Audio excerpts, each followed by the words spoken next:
Hi there, it's HorrorTube here. The pinnacle of ancient mystery is undoubtedly the Egyptian pyramids. It appears that a new item is on the verge of assuming that distinction. Furthermore, I can't help but think that it will be Cleopatra's tomb. November of 2022 was last, and really intriguing story was broken by the British daily The Daily Mail. In Egypt, a subterranean tunnel had been found. People all throughout the world were astounded to learn that this might be a tunnel leading to Cleopatra's tomb. The most well-known individual in Egyptian history is, without a doubt, Cleopatra. Strangely enough, her tomb has not yet been located. Some have even stated that there is only one historical reference to the grave. Therefore, people's curiosity with the narrative of Cleopatra never wanes. She was the final monarch of Egypt's Ptolemaic dynasty. The idea that Cleopatra wasn't always her real name is an intriguing fact.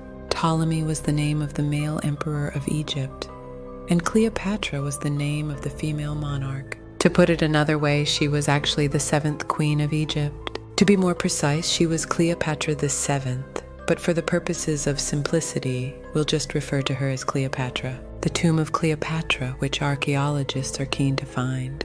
Let me briefly explain why she was regarded as so great before we visit her tomb. She had 3 men in her life to start. The first was her younger brother Ptolemy XIII, whom Cleopatra married at the age of 18. At that time, co-regency was the only path to become king for a woman in Egypt.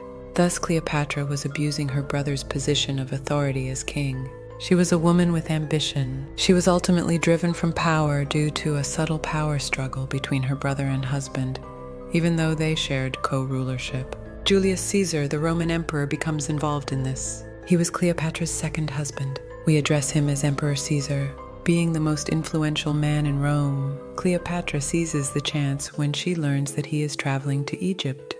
By concealing herself in a rug that she intended to give to Caesar, she manages to slip into the palace. He therefore falls madly in love with her the moment he sees her. He is 51, she is 22. Even so, they shared a son despite their large age difference. Eventually, Cleopatra reclaimed her place as king of Palau in Egypt by utilizing her influence in Rome. However, the joy was fleeting. Caesar's assassination 3 years later puts an end to her rule over Rome. However, Cleopatra was not going to lose. Following Caesar's demise, Rome was caught in a power struggle between his adopted son Octavian and his trusted aide, Antony. It was during this period that Antony looked to Egypt, a prosperous nation, for financial support for his army. This is the initial point of contact between Antony and Cleopatra. The narrative is presented in a really striking way. It is reported that Cleopatra welcomed Antony to her golden ship with an elaborate feast. Her sheer size and bravery amazed him. Thus, Antony emerged as Cleopatra's 3rd suitor. Plus, he gets to call Egypt home. In fact, he grants her half of the land he conquers in battle. What do you suppose happens when this is reported to the Romans? There's a commotion because, to use a contemporary illustration, a politician gives away his nation's assets to another nation while on a foreign tour. Thus, Antony's standing in Rome rapidly declined. In the end, Octavian, Antony's rival, declared war on him in 30 BC in an attempt to seize control of Rome.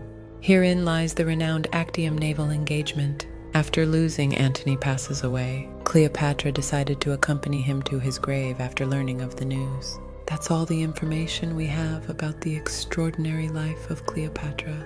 The Plutarchic Histories, a compilation of historical hero biographies, serve as the narrative's medium. Various archaeologists, of course, have different stories and interpretations. In any case, it is historical fact that Cleopatra utilized 2 Roman emperors to consolidate her own authority and bring Egypt back to life. And a later view holds that her attractiveness had a role. Was it, though? This is the main source of mystery surrounding Cleopatra, because in spite of her name, not much is known about her. Her true appearance, the manner of her death, and the location of her tomb remain a mystery. There are many who contend that Cleopatra was purposefully frightened by Roman scholars in order to portray her as alluring and captivating. It's likely that they objected to her using their hero for political gain. However, because Cleopatra was the Queen of Egypt, history, geography, astronomy, philosophy, and even international diplomacy are all thought to have been studied by this highly intelligent person. She also reportedly possessed the ability to speak 8 languages, including ancient Greek. She should therefore be seen as a brilliant strategist, someone whose intelligence is more significant than her physical attractiveness, according to the current trend. That is the new interpretation of history. Her death is also the subject of numerous differing stories. The theory that is most often accepted is that she used a venomous snake after learning that Antony had passed away. But this is not a totally true story, considering that when Cleopatra passed away, 2 of her handmaidens were also discovered dead in her bedroom, according to the documents. It seems unlikely that a viper could have murdered 3 people by biting them one at a time, according to common sense. It's also a matter of how someone would have moved it, considering that Egyptian cobras at the time were over 2 meters long and very heavy. There are rumors that she was poisoned and perished, or that Octavian murdered her following his victory in the Actium naval battle. History would have been entirely different if she had been stabbed to death as opposed to committing herself. The discovery of Cleopatra's tomb is essential to unlocking these archaeological mysteries. Her life story would be preserved in the grave, it like a key that will open all the riddles. However, there is an issue. History has forgotten where Cleopatra's tomb was located. The location of her tomb is unknown. Of course, the tomb has historical hints. The Greek philosopher Plutarch used available sources to write an account of Cleopatra's demise a century after her passing. Octavian ordered her body to be buried with that of Antony in a pompous and magnificent manner. So yes, she is indeed buried somewhere. More specifically, Octavian ordered her to be buried with Antony. That's all, though. Thus, a number of researchers interpreted this to mean that she was interred in Alexandria, the ancient Egyptian capital. They so conducted a search for the tomb, but they didn't begin to receive any significant leads until the current day. Frank Gaudio, an archaeologist, finds a 5-meter underwater hidden island off the coast of Alexandria in September 1996. It's in what was once Alexandria and is called Anti-Rhodos. Gaudio surmises that this must have been the location of Cleopatra's palace. We haven't been able to locate it up until now since it has been submerged, but there was an earthquake and a tsunami in the 4th century. Additionally, a portion of the city flooded. In any case, we discovered Antiochus, and with further investigation, we discovered other structures that were directly connected to Cleopatra.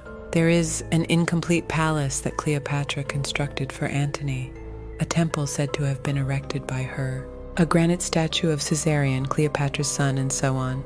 Thus, the archaeology team concentrated on locating the palace, since it seemed most likely that the palace beneath Antony and Cleopatra contained their grave. The team maintained their underwater search over the course of the following 5 years, but they were eventually unable to locate the tomb. However, the tale did not finish there. Kathleen Marty, an archaeologist who was born in the Dominican Republic, took her research on Cleopatra very seriously. Since 2005, she has been conducting professional study on Cleopatra, gathering as much information as she could. She was wondering, is Cleopatra really buried in the center of the city? To begin with, Cleopatra was revered as a goddess-like figure throughout her era. She said that a tomb for someone such as that would often be located outside of a city at a holy shrine and interred there. Kathleen then sets out to locate these spots, and she discovers one that is ideal for this theory. Situated around 40 kilometers west of ancient Alexandria, it was the Taposiris Magna Temple. It's now all that's left of it is ruins. However, considering the vastness of ancient Egypt and its closeness to the city, it's actually the ideal location for Cleopatra to repose. The deity of death, Osiris, was the particular object of devotion in the temple. Cleopatra was revered as a goddess of healing and childbirth throughout her lifetime. It was believed that Antony was an Osiris. Thus, a relationship exists here. With hope, Kathleen gave the order for her group to begin actively excavating the temple. At last, she discovers something, a coin featuring Alexander the Great and Cleopatra's likenesses. Additionally, they discover a mummy whose mouth is the only part that is golden. Even a tiny piece of a head that resembles Cleopatra's is discovered. The mummy may have belonged to Egyptian nobility based on its golden tongue. The excavation proceeded until November 2022, at last. Near the temple, Kathleen's archaeological team finds a massive 13-meter deep subterranean tunnel. It measured an astounding 1.3 kilometers in length and 2 meters in height. What could be at the end of this cave? Team Kathleen was ecstatic. Maybe there's a passageway at the end of this tunnel that leads to Cleopatra's tomb, they thought.